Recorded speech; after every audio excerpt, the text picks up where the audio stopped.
Menjelang Dajjal keluar, kata Rasulullah, muncul ke tengah-tengah kamu. Itu adalah jarak antara Dajjal lepas dari ikatannya.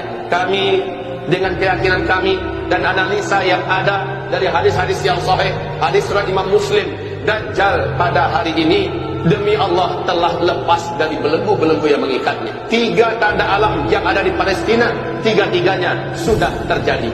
Pertama, susutnya Danau Tiberias. 2, tidak lagi mengeluarkan air, mata air Zuhar. Dan yang ketiga, tidak lagi berbuah kebun-kebun kurma yang ada di kawasan Baisan. 3-tiganya ini sudah terjadi lengkap dan serentak sekarang. Maka wallahi, demi Allah, kami berhak punya keyakinan. Kita juga boleh punya keyakinan. Dan tidak ada satupun yang boleh menyalahkan keyakinan ini, yaitu Dajjal telah lepas.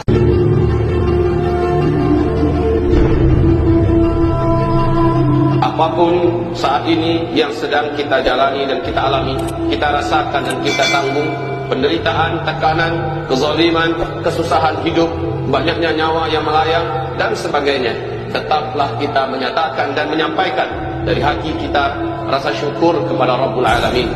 Karena nikmat Allah dibandingkan dengan ujiannya tetap jauh lebih unggul, lebih banyak, tidak terhingga, tidak terhitung.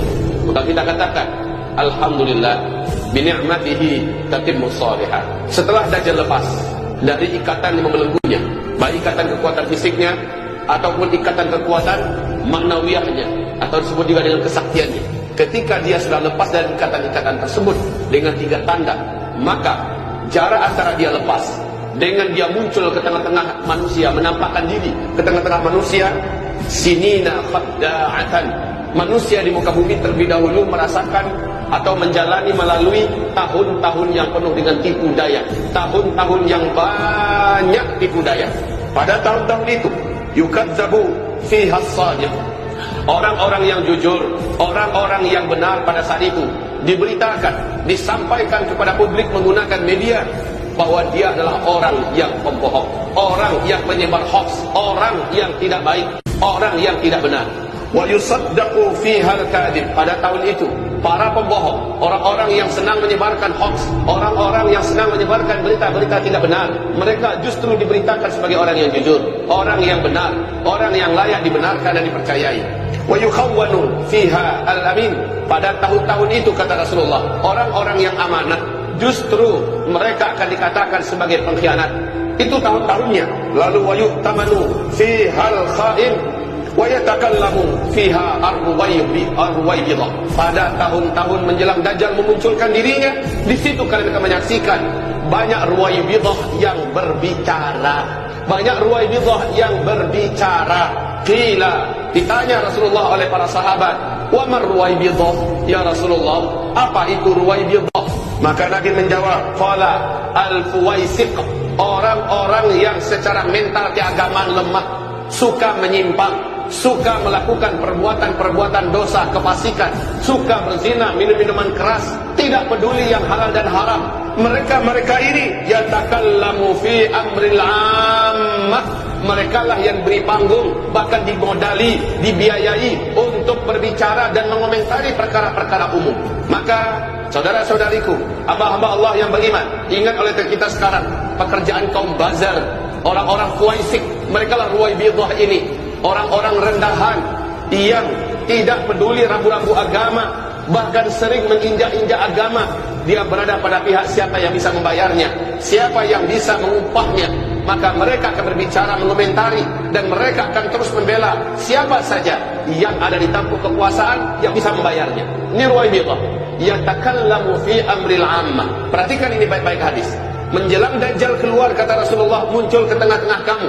Itu adalah jarak antara Dajjal lepas dari ikatannya. Kami dengan keyakinan kami dan analisa yang ada dari hadis-hadis yang sahih, hadis surat Imam Muslim, Dajjal pada hari ini demi Allah telah lepas dari belenggu-belenggu yang mengikatnya. 3 tanda alam yang ada di Palestina, 3-tiganya sudah terjadi. Pertama, susutnya Danau Tiberias. 2, tidak lagi mengeluarkan air, mata air Zuhar. Dan yang ketiga, tidak lagi berbuah kebun-kebun kurma yang ada di kawasan Baisan. 3-tiganya ini sudah terjadi lengkap dan serentak sekarang. Maka wallahi, demi Allah, kami berhak punya keyakinan. Kita juga boleh punya keyakinan. Dan tidak ada satupun yang boleh menyalahkan keyakinan ini, yaitu Dajjal telah lepas. Tapi kata Rasulullah, jarak antara Dajjal dilepaskan oleh Allah dengan 3 tanda yang terjadi. Jarak antara Dajjal dilepaskan oleh Allah dengan dia muncul ke tengah-tengah manusia, kalian akan menghadapi terlebih dahulu tahun-tahun yang penuh tipu daya. Bahwa tahun-tahun tipu daya itu, sana sinina khadda'atan itu adalah tahun-tahunnya kita. Coba perhatikan, baik mulai dari para pengusaha sampai kepada para penguasa, pemerintah yang ada, sampai kepada para tokoh-tokoh, sampai kepada para bazar-bazar yang ada. Mereka muncul pada tahun-tahun itu, kata Rasulullah SAW, yukadzabu fiha as-sadiq. Siapapun yang benar, lurus, jujur, dia memang orang-orang yang layak untuk didengar, orang-orang yang layak untuk dipercayai, justru diberitakan sebagai orang yang tidak layak dipercayai, diberitakan sebagai orang yang memecah belah, diberitakan sebagai orang yang menyebarkan hoax dan kedustaan. Yukadzabu fiha as-sadiq. Selanjutnya, wa yusaddaqu fiha al-kadhib. Pada tahun-tahun menjelang Dajjal muncul ke tengah-tengah manusia, orang-orang yang pembohong, orang-orang yang isi perutnya bohong, suka tipu-tipu, ya, mereka-mereka lah yang diberi panggung dan dipolesi seolah-olah ini adalah orang benar, orang yang layak mendapatkan kepercayaan, orang-orang yang layak untuk didengar, orang-orang yang layak untuk diikuti, orang-orang yang layak untuk dijadikan sebagai mufti dan sebagainya dan seterusnya. Demikian. Selanjutnya Rasulullah bersabda, wa yu'tamanu wa yukhawwanu fiha al-amin. Orang-orang yang memiliki kapasitas, kemampuan, baik dalam hal ekonomi, dalam hal pendidikan, dalam hal militer, dalam hal apa saja, dia layak mendapatkan kepercayaan, tetapi dia justru tidak diberi kepercayaan. Orang-orang terpercaya ini difitnah sehingga mereka diruntuhkan di posisinya, difitnah sehingga mereka diburu, dikejar, difitnah sehingga mereka ditangkap dan dimasukkan ke penjara.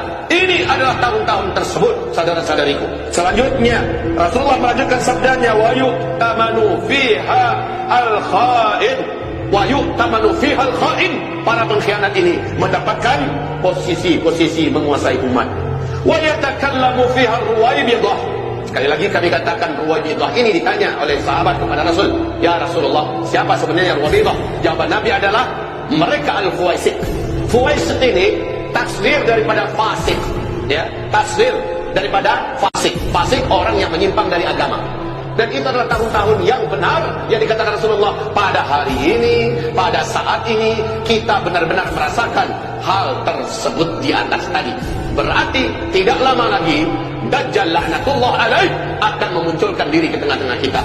Ibarat Allah yang kami muliakan, semoga apabila kita mendengarkan ini, kita sebagai orang beriman yang terjepit, orang-orang Islam yang soleh, yang taat, yang ditindas, dilemahkan, yang senantiasa terus diinjak-injak, mampu sabar dan istiqomah. Karena memang kata Rasulullah, pada tahun-tahun itu kamu tidak punya pilihan yang lain kecuali sabar. Kecuali sabar.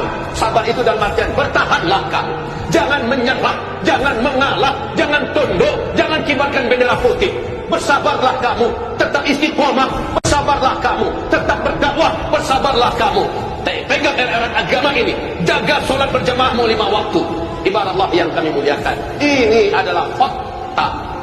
Lalu bagaimana? Isbiru, itu perintah Rasul. Kamu harus bersabar, bertahanlah kamu.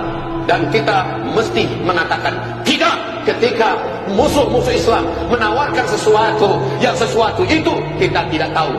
Padahal Sufyan Ats-Tsauri berkata, bila musuh Islam yang jelas-jelas membenci kamu, membenci Islam, menawarkan sesuatu yang kesannya dan kelihatannya baik, kamu wajib mendatangkan 1000 lebih alasan untuk berburuk sangka kepadanya.